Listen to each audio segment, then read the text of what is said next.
When you start to argue with the presuppositions of the psychiatric establishment, they are panicking from the beginning because they do not want to hear what you are about to say. What I'm telling you and them when we're trying to talk is about one of the most massive crimes in human history.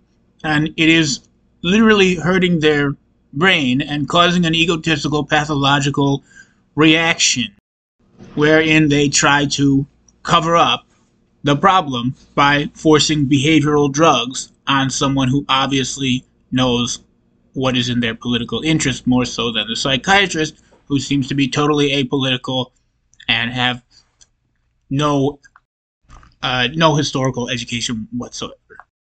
Nor do they even understand the concept of philosophy or metaphysics. They think that the mind is a physical, biological formation that you can recognize in a microscope.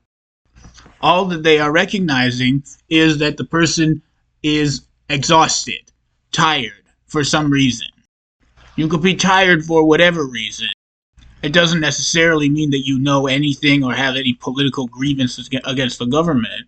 Criminals are also neurotic, as well as just like political dissenters, except they're neurotic because they're nervous about the government catching them.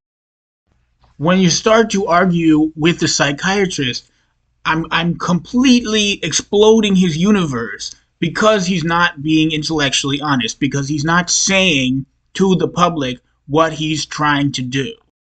They won't even tell you what the desired end result is because they don't want to talk about how everything depends on the networking association at the university campus, which has no real objective basis in reality. They don't want to tell you that everything that they're giving you is a performance enhancing drug so you can network at the university campus, because they don't want to give you professional registrations and emergency health and safety data that is in the university archive. They want you to go to one of their baccalaureates who they sold a marketing degree to because he could have exclusive privileged access to the university archive, which is the historical health and safety articles information in the university archive and the registration of alternate professionals. They don't want to talk about the intervening factor of the academic system in their pseudo-science. Everything that they're saying is entirely cryptic and, as the old literature says, schismatic. A schismatic manner of speaking means that you speak in an occult symbolism. That symbolism, because it strains your nervous system to try to figure out what this dangerous person is saying to you, causes the characteristic symptom of neurosis that we know as schizophrenia, which is a dream, which is famous because it's referenced in a lot of old famous literature. Once upon a time in 19th century Germany, they had this doctor called the psychiatrist who helped you with the physical problem of going around in the street and trying to talk to people, usually to get work for working people, who used to literally walk around in the street and have to talk to so many people. It was replaced in the 1920s by Freudian psychology, which is a form of priestcraft.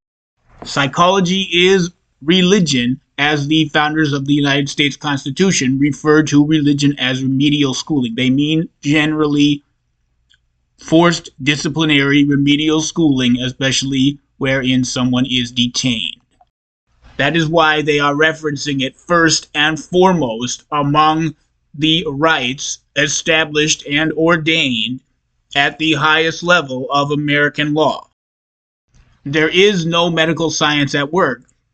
There is the pseudo-medical pseudo-science of phrenology, which is a pretended physics or biology of anger. There is absolutely no difference between an angry person's body physically and one who is not. They simply have different desires, different memories, different ideas.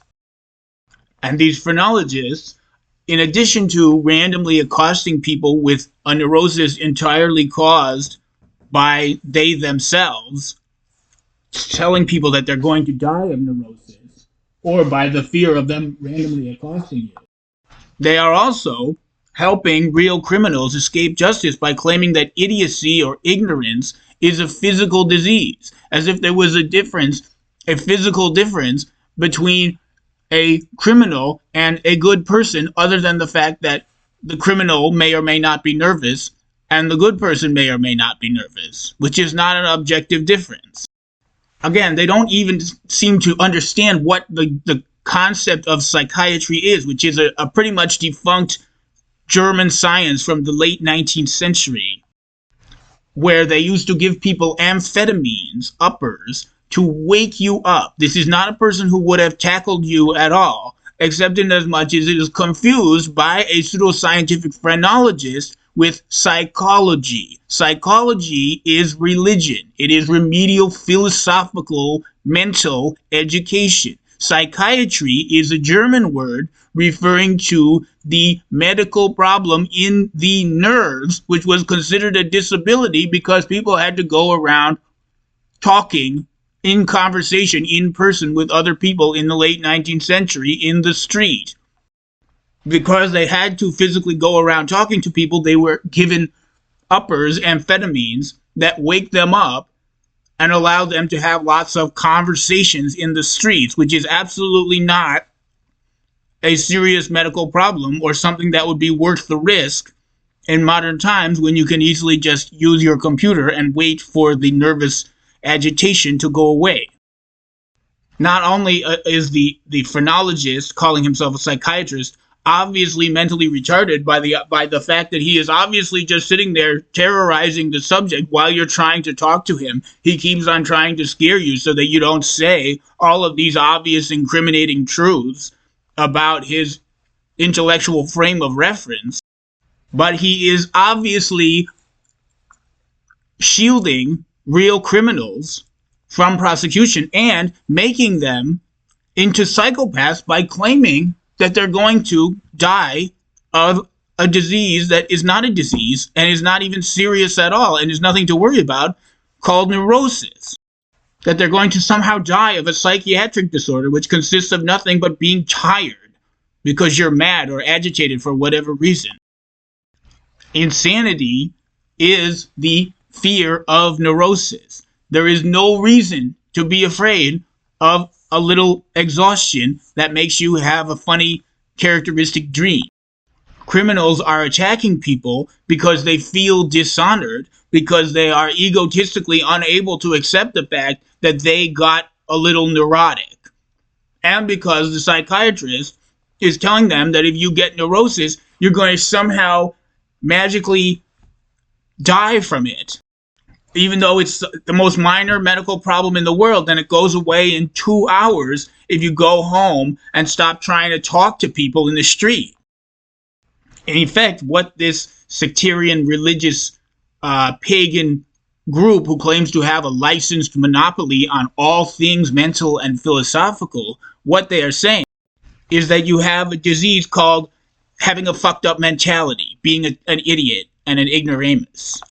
And they say they can cure that. And they're helping all of these criminals get away with their crimes, shielding all of these dangerous criminals from prosecution, all while accosting the victims of the crime and other random innocent civilians because they have an extremely minor physical disease consisting of nothing but being tired and exhausted because you are nervous. And obviously the nervousness is not helped by having a random stranger accost you and with needles and attack you with random drugs designed to disable your brain so that you can't have memories or thoughts about politics that make you angry or agitated. But obviously, really what they're trying to do is silence political dissent that is trying to reform the medical system with the most modest and moderate political proposal of all time, which is to release the articles and the books in the archive and the registry of citations in the university. In other words, to take away doctors' copyright for health and safety reports and professional citations, which is why the price of medicine is exploding, and also why it's necessary for them to take these behavioral drugs to go and network at the university campus to get nothing but a citation for a professional and an article that should have been online 50 years ago.